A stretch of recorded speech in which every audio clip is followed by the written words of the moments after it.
Whew. All right, all right. People, what's going on? What's going on? What's going on? Oh, man, what a beautiful night. Shots out into the bill. Pat was popping. Oh, man, it feels good. It feels wonderful. We're going to have a great conversation tonight, people. This is your boy Bobby from Mentourme.com. Danielle, what's going on? The realtor is in the building. She is elevating. I love it. I love it. Danny, your realtor, is in the building. Good night, my guy in the bill is in the building.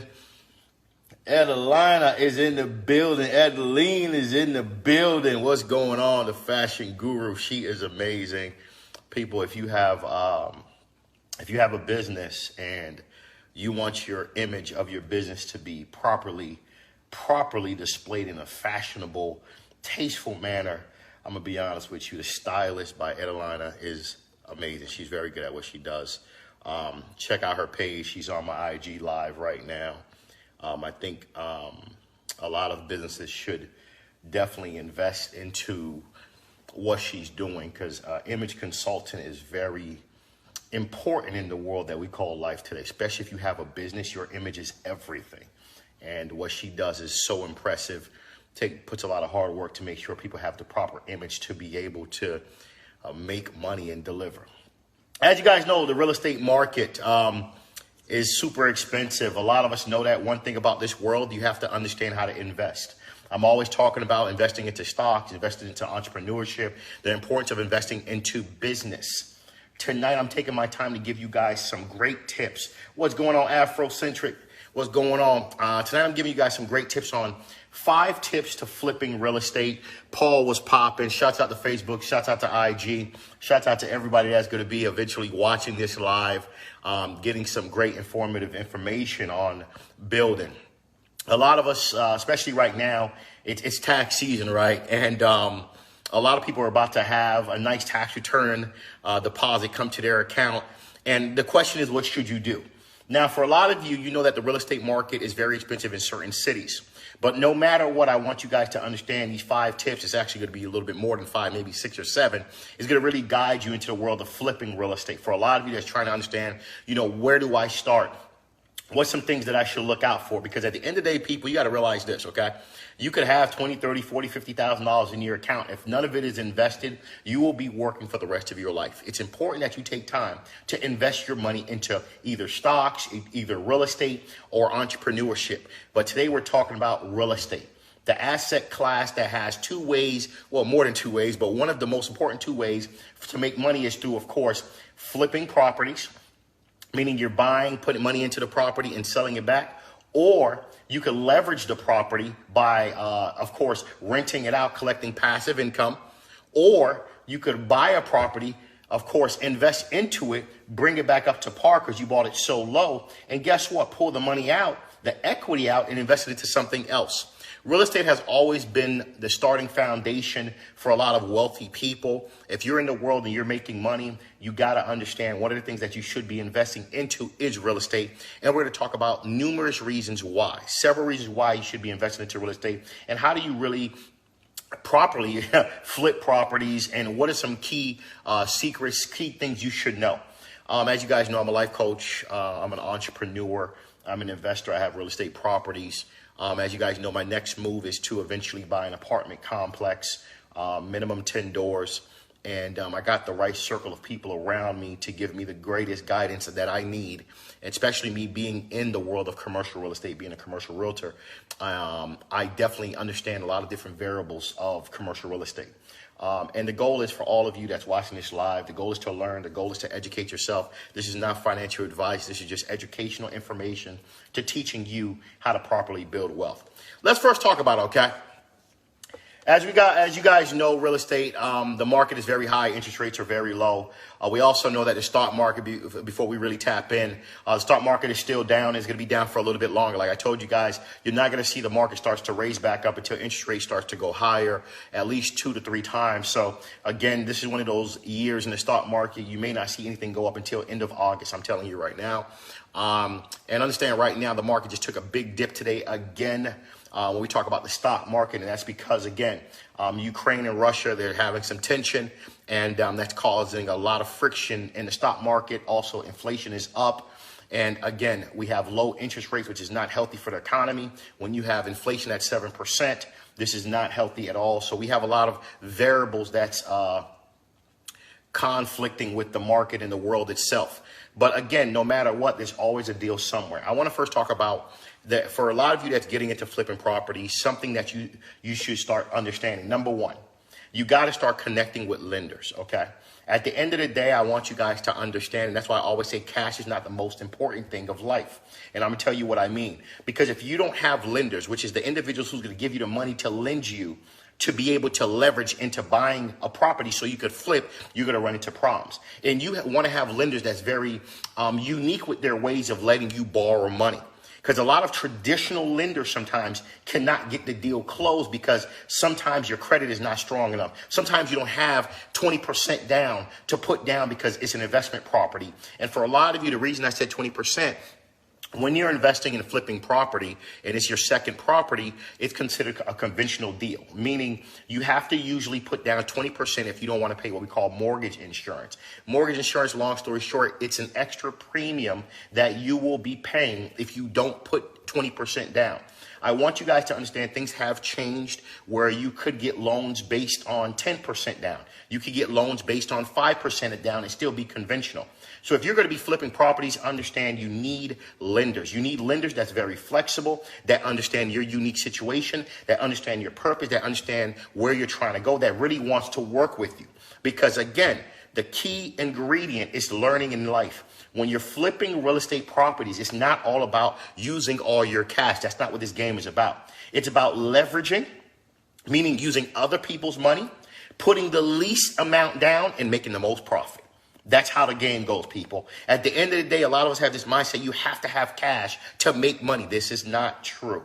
You need to understand how to use other people's money to make money, and that's leveraging. And leveraging reroutes back to who? You need lenders. One of the things I always tell people, you need to build good relationships with lenders, because without lenders, it's very difficult for you to take down a property, even if the opportunity makes sense. I always tell people that because we're always looking at the factor of, oh my God, I don't have a lot of money. I only got 5,000. I only got 10,000. I only got 15,000.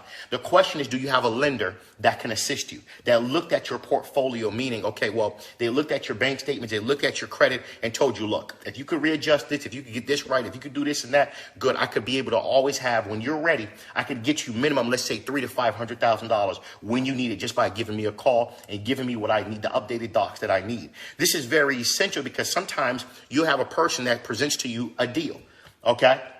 It's always important to understand, we'll talk about that momentarily, understanding the numbers, because just because somebody tells you something is a deal and you could flip it, you have to understand, is it realistic? Does it make sense to you? And are the numbers all correct? I'm going to tell you what I mean. In this world, you're going to have people that love to throw this word around.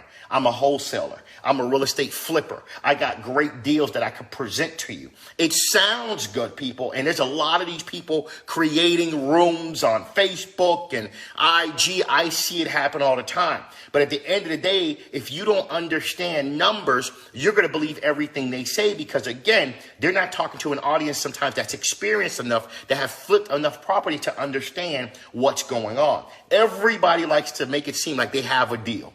Hey, if you want to buy a property, I have a deal, man. This property is a deal. You have, as a person, you need to understand what's a deal. First and foremost, I want you guys to understand, before we start, we know that one thing I said you have to have is a lender. You need several lenders, okay? Because again, some of you know your score, your credit scores are not the best. Some of you know you don't have $40,000, $50,000 to put down, $20,000 to put down, $10,000 to put down. You need lenders to assist you to be able to get you properly leveraged. Maybe they could assist you with closing costs. Maybe they can adjust the interest rate a little bit higher. And what that could possibly do is give you a better arbitrage or opportunity for you to make a profit, even though you had to get a higher interest rate. That's why I say whenever you're trying to flip properties, number one, you need a lender to call to tell you how can he finance this deal? What's the minimum you could put down so you can start to see the numbers? And the reason that's important too is hypothetically a property is, I don't know, $300,000, $400,000, okay? The first thing you got to ask yourself after you figure out how much you're putting down with your lender and he tells you, okay, look, this is what you're pre-approved for. This is how much you got to put down. This is roughly your closing costs. At the end of the day, ask that lender, can I get some credit on closing? That's important. Number two, what would my mortgage be at $400,000? What would my mortgage be maybe at $350,000? What would my mortgage be maybe at $300,000? So you could understand where your numbers are going to be that make more sense to you. Because I understand when you're flipping properties, you're not keeping your property. So your numbers have to make sense. And that's why I always say it's imperative you take time to fix your credit, which is number two. People, a lot of us are living in this world with bad credit and we think it makes sense. We say to ourselves, we want to build wealth. We say to ourselves, we want to be financially free. We say to ourselves, we want to start flipping properties. At the end of the day, your credit is so essential. If, this is of course, and if you're going to be using your money. I want you guys to understand why I say this, because at the end of the day, a lot of people flip money with other people's money. Meaning, when you have the right circle of individuals around you that have the type of dollars that you need, that's just sitting in a bank account and doing nothing, sometimes they will let you borrow their money because, again, they want to beat what the saving account is giving them. They want to beat what the stock market could possibly do for them. They want to make some money, bottom line. And if you could present to them an idea, they will give you, there's a lot of people that have $50,000, $60,000 sitting in their bank account that they have nothing. I just had a person call me, told me, look, hey, B, I got about 100,000, you know, if you need to leverage it, man, you know, where can I invest it? I had another person call me, I got $60,000, you know, that's just sitting there doing nothing. Where can I invest it for the next 12 months? Do you have anything maybe for the next 2 years? I don't mind.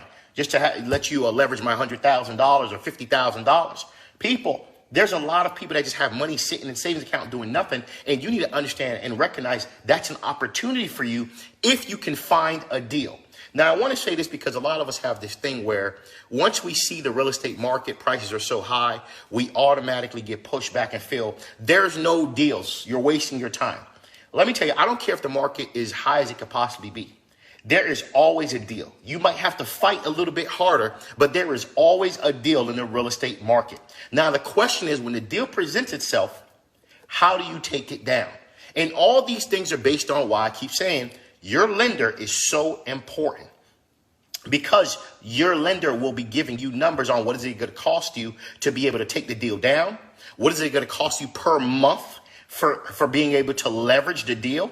And that's going to also be an equation you should be putting in a spreadsheet or maybe writing down on a sheet of paper, because that affects your profit. Example, hypothetically, you take a deal.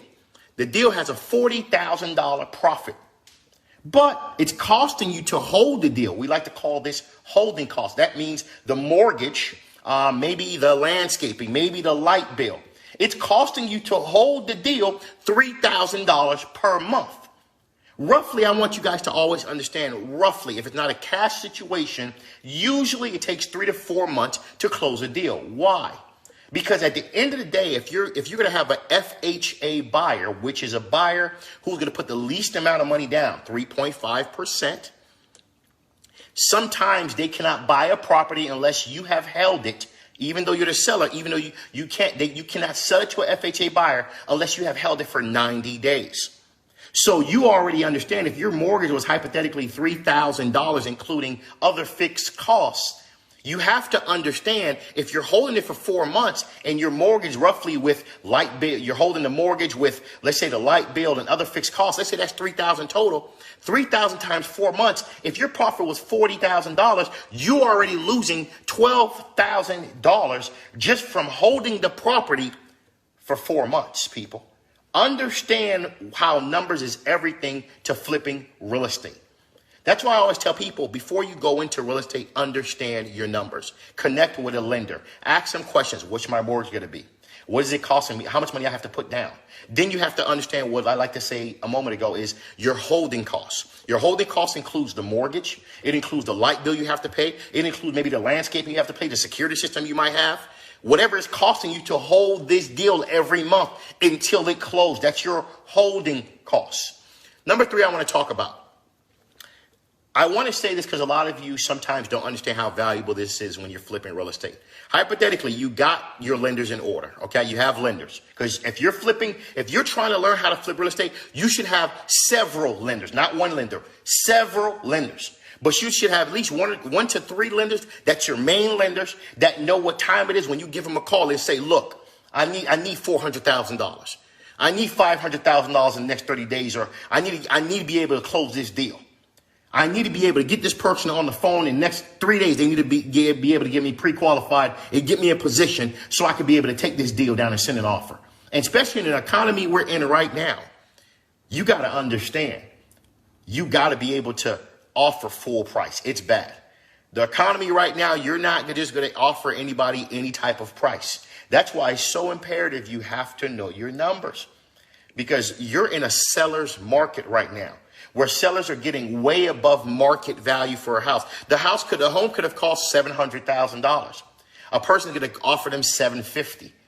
That's how bad the market is. But no matter what, don't let that discourage you. There is deals still happening. But I want you guys to always understand, everything is not a deal. Because sometimes you realize, okay, cool. You did your numbers. Well, there's a $50,000 profit in this house for me to make. Did you back out the commissions if you're not a realtor? Because roughly, realtors got to get paid roughly 6%, okay, on the purchase price. So if the home is $400,000, 6%, you already lost $24,000 right there. You already lost $24,000 right there. People, this is real math. Then you got to back out title and closing fees, roughly, let's say, which is a little high, 10%. Then you got to back out property taxes. These are things you got to work. Once you've learned how much you're going to buy the house for, the next step is learning what can you sell it for. Then the next step is understanding, okay, what is my rehab cost? How much money I have to put into the property to get it up to the value where I can sell it for top dollar, which is what we call the ARV, after repair value. A lot of you need to understand how important that is. Appreciate you buying badges on IG. People, if you want to support the movement, if you're on IG, feel free to support the movement by investing into a badge. Shouts out to the Bill for supporting and buying a $3 badge, people. It means a lot. I love it. I love it. At the end of the day, I want you guys to learn. I want you guys to be great. I want you guys to make money. I support everybody. I love everybody who's learning, and it really means a lot to me. I want to give you guys great advice tonight to really get you guys in the right direction. There are so many people that have told me they need to hear this. They need to learn how to flip property. Shout out to the Dominican Republic. Just tuned in. Yo, que lo que, wah, wah, wah. People, at the end of the day, we got Chi-Chi in the building, people from Dominican Republic. It's all love. Tonight, we're talking about real estate. We're talking about investing for your future. We're talking about how to flip real estate, people. Number 4 I want to talk about is this, okay? Earlier, I told you guys, you got to know your numbers. Hypothetically, you got your lenders. Number 2, you got your credit in order. Number 3, you know what you're going to purchase it for. You know how much your mortgage is going to be. Okay? Because again, when I keep saying the lender's part is because of this. You have to understand sometimes a deal may not work if you finance it, but it works very well. The numbers make sense if you buy cash. But some of you say, well, I don't have cash. But there's a lot of other individuals that do have cash.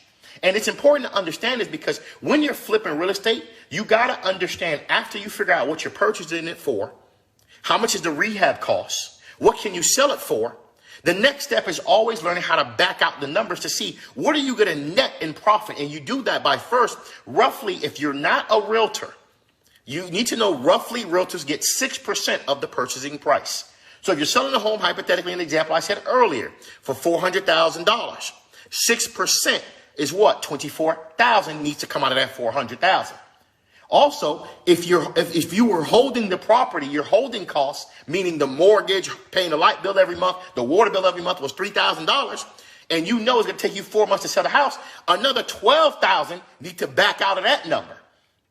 So $24,000 is backing out. $12,000 is backing out of that number. So really think about this. So far, $24,000 backed out for commission. $12,000 backed out for roughly closing costs, property taxes, holding costs. At the end of the day, you already know roughly $26,000 to $30,000 you're going to remove from the net proceeds of this deal. A moment ago, I just told you were going to net, let's say, $40,000.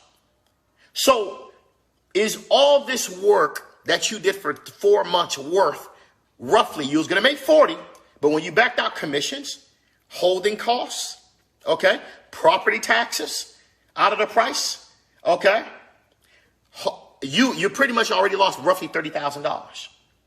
So you did all that work for $10,000 profit. Was it worth it? That's why one of the things I'm going to talk about next is learning that this is why for some of you that want to flip real estate, a lot of us that do real estate and we're investing in real estate, we become realtors because why? We want to save on the commission. Instead of us paying $24,000 on a $400,000 deal, which is $400,000 times 6%, what we do is we are the realtor that's selling it. So guess what? We only have to pay $12,000 worth of commission only to the buyer's agent, the buyer's realtor. And that puts a lot more profit in your pocket. That's why a lot of us, you guys got to understand, some people have real estate licenses not because they want to be a realtor. It's because they're flipping real estate and they want to save on the ending net proceeds that they're going to make. They're rolling over, they're rolling over either their commission, I'm going to talk about that, or they don't have to pay the seller's commission. Because why? They are the seller and they're the realtor. If I'm the realtor and I'm selling a property, I don't have to pay myself a commission, of course, because that's my property. So if the commission, I'm just giving out a number, was $30,000, which came from a 6% commission, which is normally what a commission is, $15,000, I don't have to pay no more out of that 30 because why? I'm the seller's agent and I'm also a realtor. So I saved myself $15,000 that went back into my pocket. Because I'm always telling you guys this because a lot of people want to flip real estate. They need to understand, do you have lenders? Are you looking at the numbers? Are you taking time to understand the numbers of the deal? What are you purchasing the property for? What is it going to cost to rehab? What is it going to cost you to, of course, sell the property? At the end of the day, what are your closing costs, which includes holding costs, title fees, commissions? People, that's why it's important to sometimes be a realtor. Save yourself on commissions. Another great thing a lot of you don't understand is too. Let me give you an inverse way of looking at this, okay? You're buying a property, you're a realtor. You're buying a property for $300,000. The commission is 6%, which is $18,000. $9,000 has to go to who? The seller's agent, the seller's real estate agent. The other $9,000, because you're the realtor buying the property because you're about to flip it, has to go to you.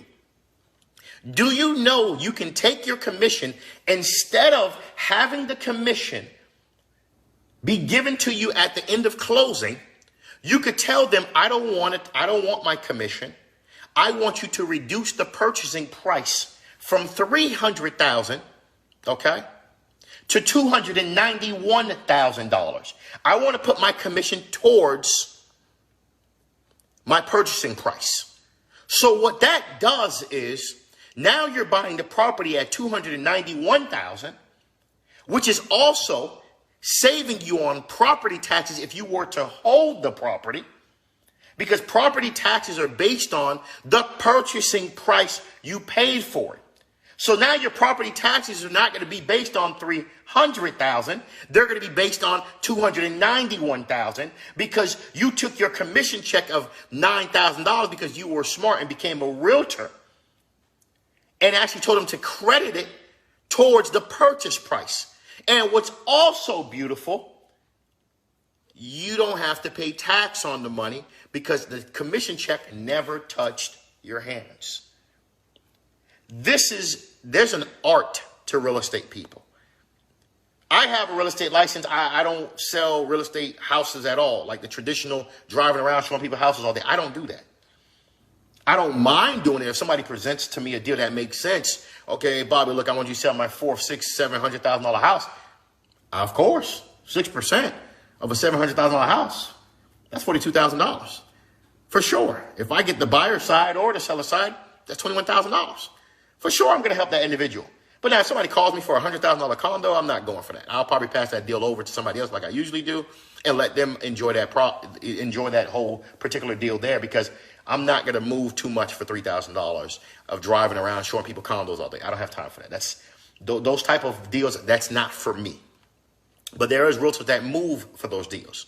Tonight's topic, as we reset the live, is learning the importance on how to flip deals, secrets on how to flip deals, learning that you need lenders, learning that you need to understand your numbers. What are you buying it for? How are you going to finance the deal? Are you paying cash? Are you putting 20% down? What is your mortgage going to be at 20%? What is your mortgage going to be at 10%? How long are you going to hold the property? What can you sell the property for? What is property taxes? What neighborhood are you buying in? Because that makes a difference to the property value. What type of rehab do you need to do? That's another thing I want to tap into, guys.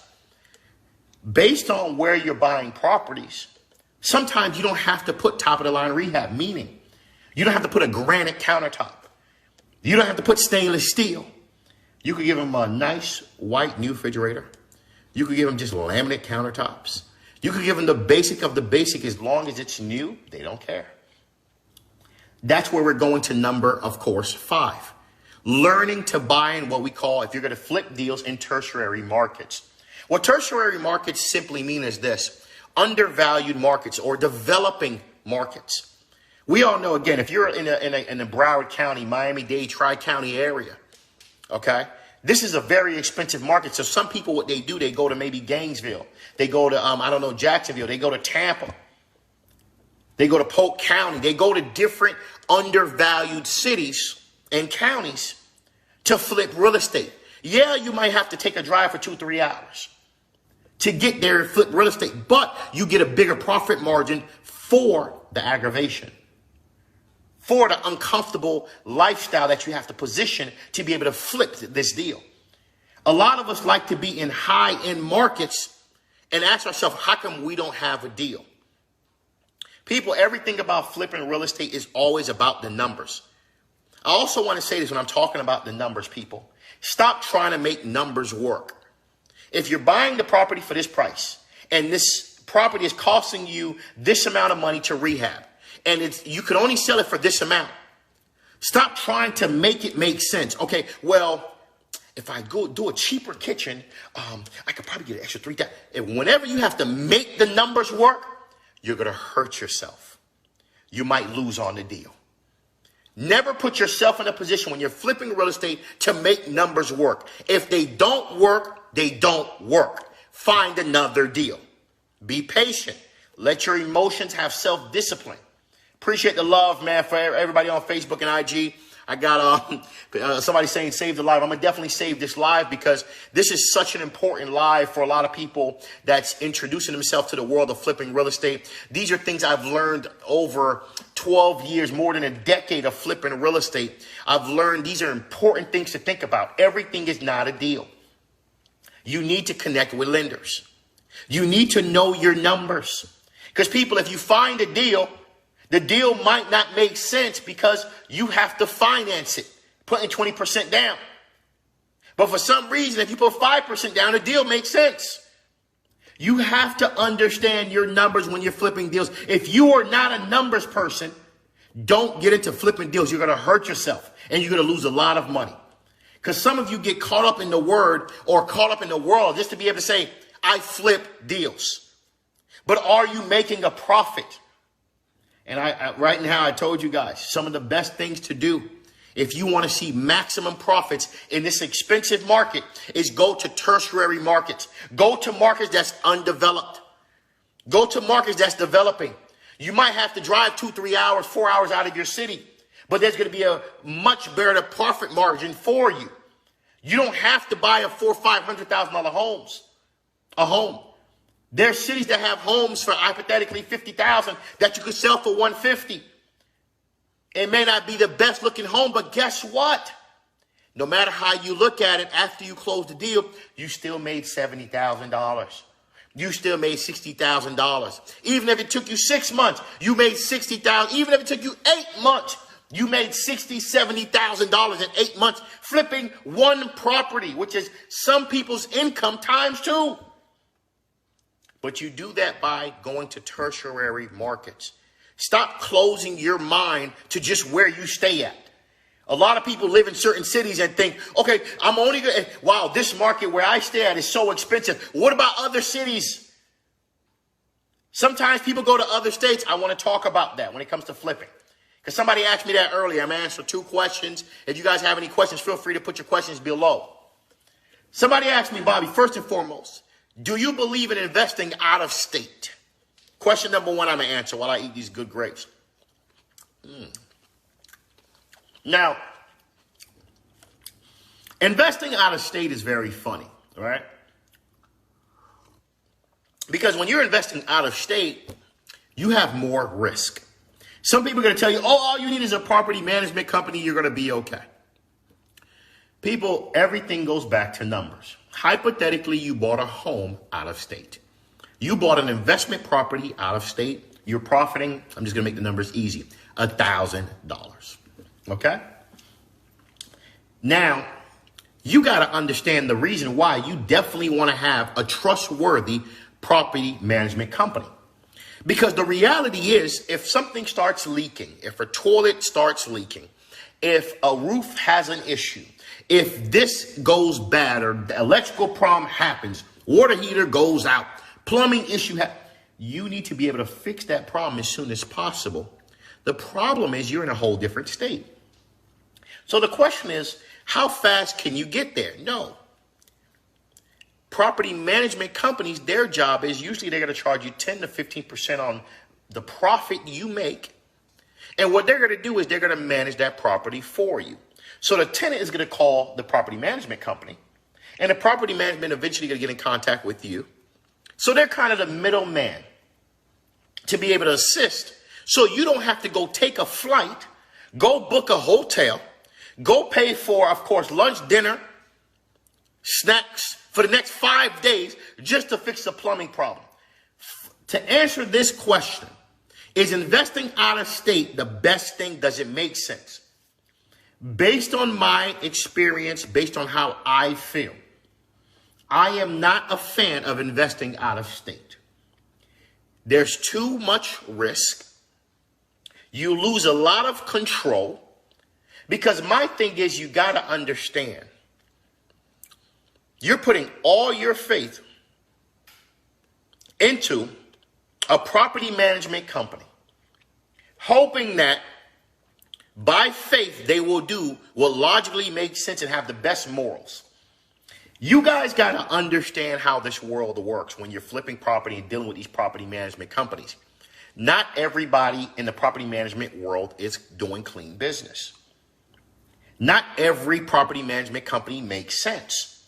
And they're also taking up 15%, 10%, 20% of your net profits. And sometimes they're not doing a good job. But in reality, if you're going to invest out of state, you need to deal with them because you can't take the flight every weekend if something goes wrong with your property. To me, my opinion, I am not a fan of investing out of state or out of country. When you hear wealthy people invest out of country or out of state, they have a lot of workers. They have a lot of control. They have people who live there. They have property. They own the property management company. If you are going to buy one property and go out of state to go make $1,000 profit, and then think about this. If you have to fly over there, your flight probably $300. You got to go stay in a hotel for a couple of days, maybe $80 a night. You got to eat breakfast, lunch, dinner.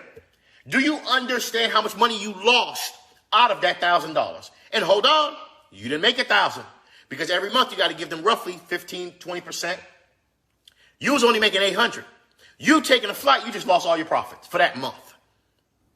People, and then some states have what we call state tax, federal tax, and state tax. Also, some states have their sales tax are higher. All these things make a difference when you are investing out of state. So the person who asked me that question, I get it. Some of you will still take that risk. I know people who invest out of state, but me personally, I'm not interested in investing out of state. I believe in investing in tertiary markets, meaning if you live in a particular city, there's always other cities 3 hours away, 2 hours away, 5 hours away These are underdeveloped cities or developing cities that have a lot of opportunity if you take time to go there or research online and call different realtors who have their numbers online and give you more guidance on that particular city where you can make more profit. And again, there's a big difference. Out of state might take you 2-3 hours to get there, 8 hours to get there. In-state tertiary, guess what's beautiful? 2-hour drive, 3-hour drive, you're already at your property. You're already there working on the problem. It makes sense, people. My value in life to you is always to give you where I went wrong.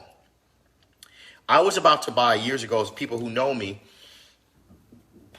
I went to Detroit maybe 5 years ago, and I went there 5 times in 1 year. Homes in Detroit was for $1,000, $500, $2,000, $10,000, $5,000. And while being in Detroit, I was going to buy maybe 12 houses. But then I said to myself, Bobby, there's a lot more than I thought there is to buying 12 houses. And it wasn't the money factor. Bobby, who do you know that fixed houses in Detroit? Nobody. Okay. Do you know what cities is growing in population? No, I'm researching that. Because people, you have to understand where, if you're in a particular city and you're out of state, what's the population growth? This is very important. How many people are coming to move in that particular city where you're flipping and buying properties? If you don't do your homework when you're going out of state, people, you will lose so much skin. It's crazy. People will always tell you there's a deal. Oh, go to Ohio. Oh, go to this state. Oh, you can get homes for $500,000. People, it's not just about getting a home. Another question to ask yourself, how much is rent in that particular city out of state? This is the problem I see a lot. Sometimes you find a home for cheap. Oh, wow. Cheap home. My God, $20,000, $10,000, $5,000. Great. When you ask, well, how much is rent? Well, a 3-2 in that particular city, rent is $700. A 3-2 in my city, $3,500. My neighbor across the street from me pays $3,900 a month for a 3-2. There's a higher rent demand where I stay than in a lot of other cities. So why would I go to these cities where there's lower rent demand, more risk, lower population? This makes a difference when you're investing out of state. So I thought you guys think about that when you're thinking about investing out of state. For the individual who asked me that question, is it a great idea to invest out of state? You lose a lot of control. Can you make money? Yes. But make sure you think it through and you really understand what you're doing when you're investing out of state. I thought I answered that question for that individual. I think the person's from Missouri who asked that question. Next question I got today, which I answered it through the message. I'm also going to answer it live. Somebody asked me, Airbnb or doing traditional real estate, meaning buying a property, renting it, hypothetically, this is not flipping, renting it to Airbnb tenants versus putting a person on Section 8. Which one do you prefer and why? Great question for that individual. I feel way more comfortable and I love anything that requires less management. Airbnb is a great way to make money, but Airbnb, what a lot of people don't like to talk about, it requires more management. You need a housekeeper. You need to be able to always, that's why a lot of people also accommodate people and tell them they have to stay in their home for 3 days. Because what they're trying to do is reduce the level of risk, the level of management that it takes. Because in a 30-day stretch, you have to really understand, you're dealing with a lot of people coming in and out of your home. Your business is also based on reviews. Reviews can hurt your business. Your business is also based on making sure you have all the accommodation that it needs to have these tenants in it. What I love about Airbnb, I get it. It's a unique way of making more money for the same property that a guy like me would actually invest into and put on Section 8 or put regular tenants in. Why I like Section 8 is, first of all, your money's guaranteed. Through COVID, no matter what, all my properties, I was getting rent no matter what. Through COVID, none of my government is still paying. I didn't have to worry about, oh my God, a person lost their job.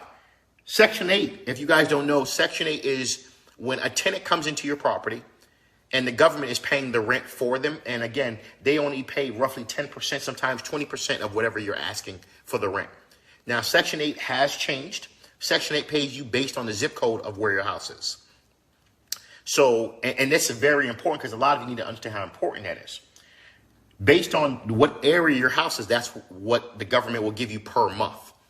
Now, it's also important too, if you have a 3-bedroom house, a 4-bedroom house, 2-bedroom house, make sure every room has a closet, because in order for it to be considered a room, it needs to have a closet. This is a great way. I love Section 8. I think Section 8 is the most beautiful thing of life. When you have the right tenant, I want to make sure I clarify that statement. When you have the right tenant, whenever you're getting a tenant in Section 8 to be in your property, you're going to always make sure you vet them. What's good about it is the payment comes every month. You don't have to worry about somebody calling you every minute if your unit is up to par. Compared to Airbnb, you have to manage that property every couple days. You have to go manage it. And for me, when it comes to more management compared to, of course, more profit, I will take a little bit less profit just because I get more of my time back because I don't have to manage the property every minute. So you're looking at profit versus management risk when you're dealing with Airbnb versus traditional. I like the fact that the payments come in every first of the month. I have no issues. It's nice and easy getting my payments. Compared to Airbnb, every 2 days, every 3 days, another person's in your property, you got to go fix this, you got to worry about your reviews, you got to do this, you got to do that. It's a lot of work. I'm not interested, but I'm not saying it's not profitable. Airbnb is a very unique way to make a lot more money renting a property that you own compared to going traditional, simply meaning having a regular tenant, a 9-to-5 worker, or a Section 8 tenant in your property. But I always prefer to go with what? Section 8. I love Section 8. But again, always, if you get a Section 8 tenant, always screen them. Do a background check. Very important to understand who you have in your property. Okay? When we talk about the last thing, when we were talking about tertiary markets, because we talked about the importance of lenders. That was rule number 1. Fixing your credit, rule number 2. Knowing what is a deal. Don't let somebody tell you it's a deal. Did you do your numbers? How much is the deal costing you? How are you going to finance it? What is the rehab cost? What are you going to sell it for? Also known as the ARV. Okay? If you're a realtor, are you going to be rolling over your commission in the deal? Since you're a realtor, you get to roll over your commission in the deal. Or are you going to have them cut you a check at the end of the deal? Maybe you need that money to update the property. See, these are the unique things you need to understand when you're flipping real estate. Or are you even going to do this? Wholesale the deal. Sometimes in deals, flipping is also wholesaling in a weird way where, well, you know what? I bought a property. I know the property I can make $50,000 if I actually fix everything. Or I could wholesale it. Another way of flipping, I'm going to reassign it. I'm going to pass it over. I'm going to reassign it. I'm just passing it over to the next person for a small $5,000, $10,000 fee. People, it's a lot of ways to make money in real estate, especially if you're flipping real estate. Tonight is one of those nights I thought I'd give you guys great gems on understanding what should you be looking for. I also talked about the importance of understanding your numbers. I spoke about the importance of carrying over your commission, the importance of why some investors love to be, of course, realtors, because they're leveraging the fact that they don't have to pay commission because they're the buyer and they're also the realtor. You save a lot of money on commission when you are the realtor, okay? And you're the buyer of the property. You can leverage. A lot of us need to understand just because a person has a real estate license, that does not mean they're doing traditional real estate. A lot of us are doing real estate. We have the real estate license because we don't want to pay, of course, commission on the buyer side. Because why? We're the buyer. We get to take the commission that the seller has to pay us. We could actually get a check at the end of the deal, or we could roll it into the deal and reduce the purchase price. This is what's so unique about real estate. I also talked about the importance of going to tertiary markets. Stop having to do deals in your city. Think about other areas, 2 hours out, 3 hours out, 5 hours out. A couple hours of driving can make you $50, $60, $70, $80,000. Oh, man, shout out to Roy Simple is in the building. People, we got a GOAT in the building tonight, people. We got a multi-millionaire in the building tonight. This brother gave me a great live a couple weeks ago telling how he got from zero to becoming a multi-millionaire. He's on his live tonight. And he's a real estate flipper himself in the Tampa Bay area. People, I want you guys to understand. There's a lot of wealth in this world. And what he did was very smart. He went to a tertiary market. Shouts out to Roy Sipple, my guy.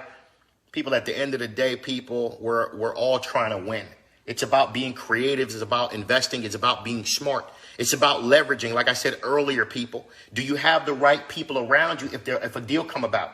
Maybe your credit, maybe you don't have enough money to take it down. Maybe you have somebody else that has $30,000 or $20,000 that can let you borrow for a couple months. And look, you tell them, look, hey, for me holding your $30,000, I could give you maybe $1,000 a month.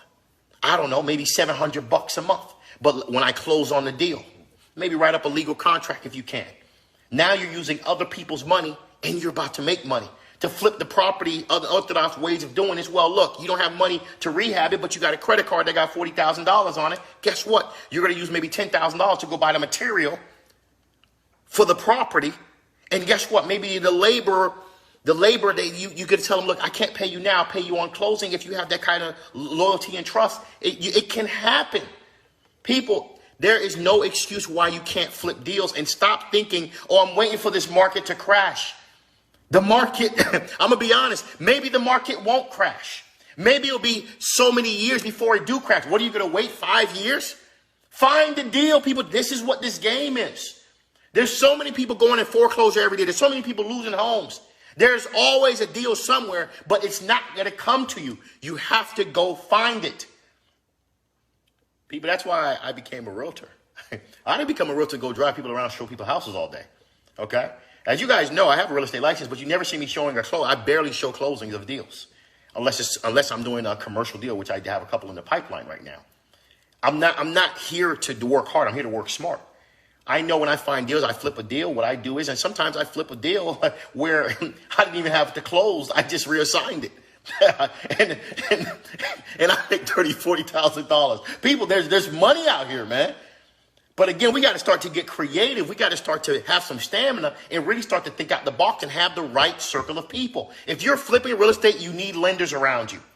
You need the right lenders. You need other people's money. You got to have people. If you have people that have $20,000, $30,000, $40,000 sitting in their bank account doing nothing, why aren't you having a conversation with them, taking them to lunch to ask them, hey, look, I got a deal right now and I could explain to you the numbers, the value of the deal. If you leverage and if you let me borrow your funds, I'm going to need to hold them from roughly maybe, 4 months. Because maybe you might have an FHA buyer. We all know the 90-day rule I spoke about. You can't sell it for 90 days, hypothetically, if it's, of course, an FHA buyer. So you tell the person, look, I might need 5 months just to give yourself some leeway just in case something happens. Margin of error. Appreciate you, Roy. A lot of people, this is a decade or more of me flipping real estate. A lot of people don't understand when the market crashed in 08, okay? I can't say I got it in 08. I want to be honest. In 2012, I was making a lot more money than I'm making now. It's crazy to say that in real estate. And what's crazy is at that point, I had no real estate license. I knew what deals were. I knew what properties to buy and hold. I knew what properties to flip and make a quick 20, 30,000. I knew what properties to, of course, just wholesale by reassigning deals or just connecting two people, brokering a deal, as they like to call it.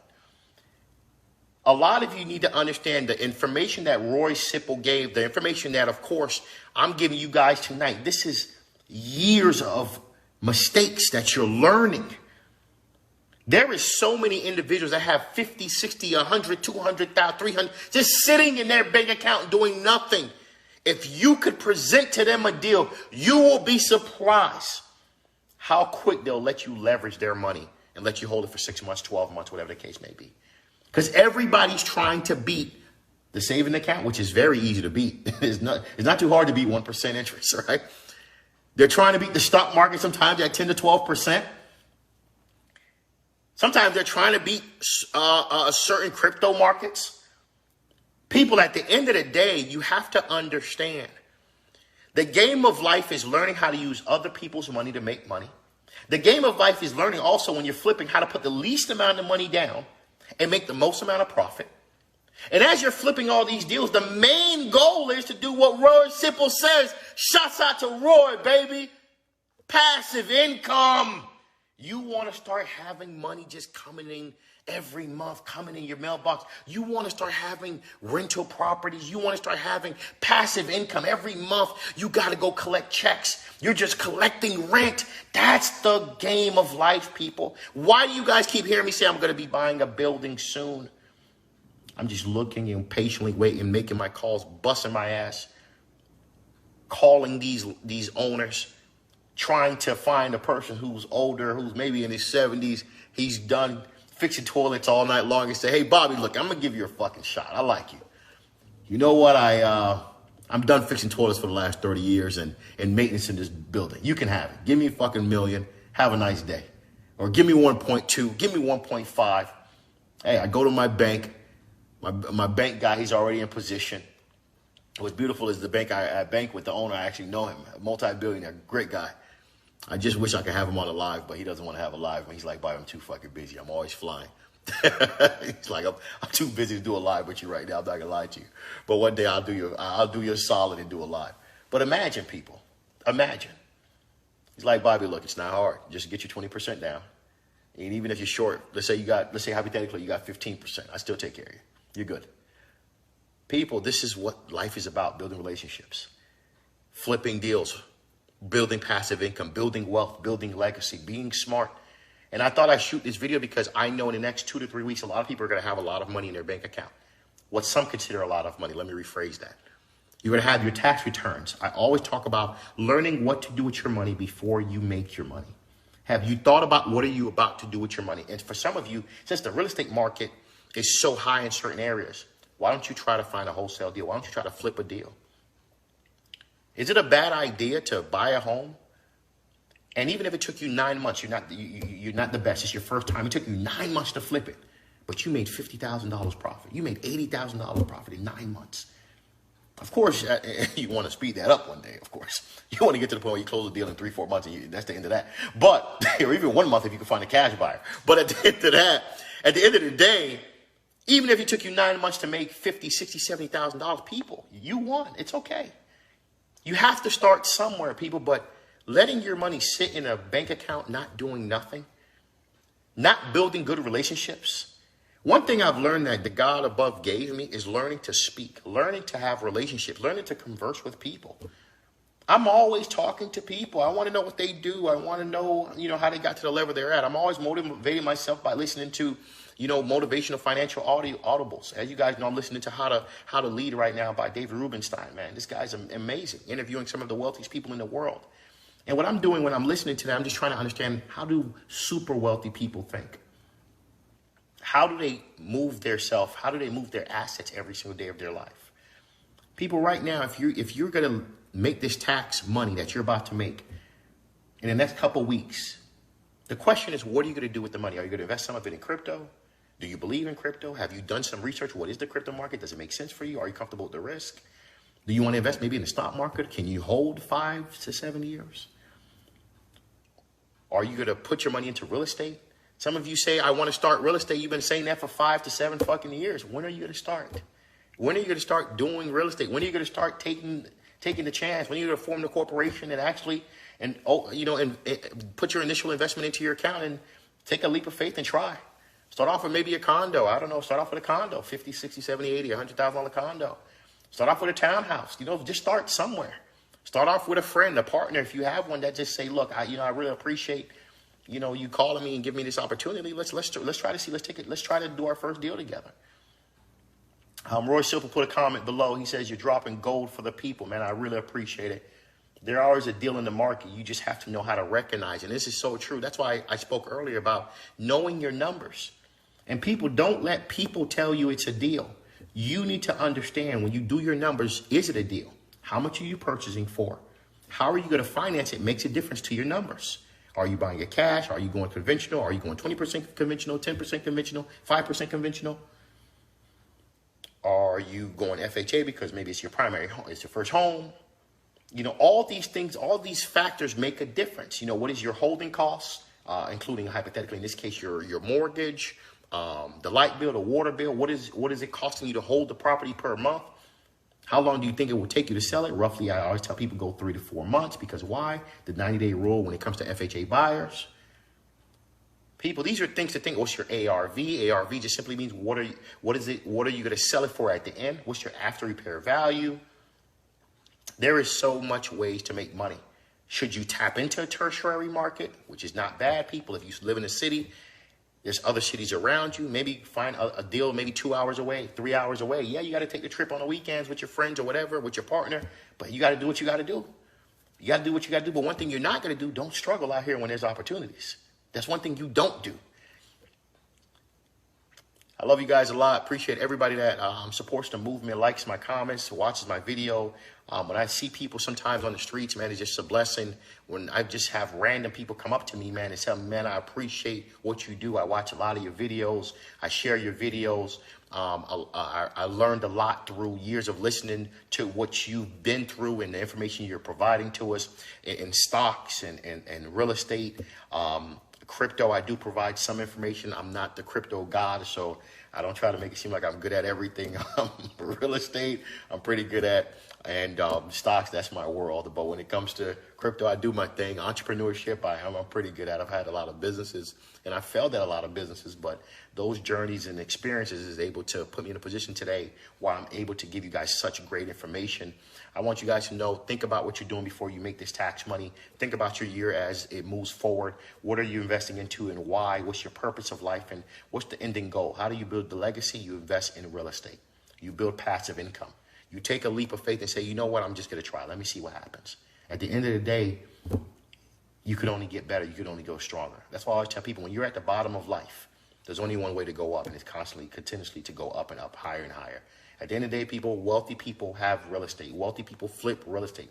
Wealthy people teach other wealthy people certain things and always give back. When you're a wealthy person, not just in a monetary aspect, but also in a spiritual aspect. It's important to understand there's two different types of wealth. There's a spiritual wealth and a monetary wealth. I like to make sure I understand that the monetary wealth is what gives us a lifestyle, but the spiritual wealth is what blesses us and have others grow too, because at the end of the day, we all deserve to win. Mentourme.com, this is Boy for Mentourme. I want you guys to have a great night. I'm going to enjoy a nice drink tonight in my poolside tonight. It's been a long, busy couple weeks, but again, starting April, actually June, I'm going very aggressive back into commercial real estate. And I'm going to be going to more network meetings when it comes to residential real estate. And the only reason I'm doing that because I need to find more private deals. That's the game of life, people. I'm not in the meetings to go sell houses all day. I'm in the meetings to shake hands and understand who has what deal that they can't take down that I could possibly take down. Mentourme.com. This is your boy from Mentourme. Shouts out to Jason. I see you, baby. Dominican Republic in the building. Shouts out to my Zoes, my Haitians. Shouts out to all my individuals, my Jewish individuals, my people from Israel, Pakistan, Middle East. Shouts out to everybody. We love you. I love you. May God bless. Peace.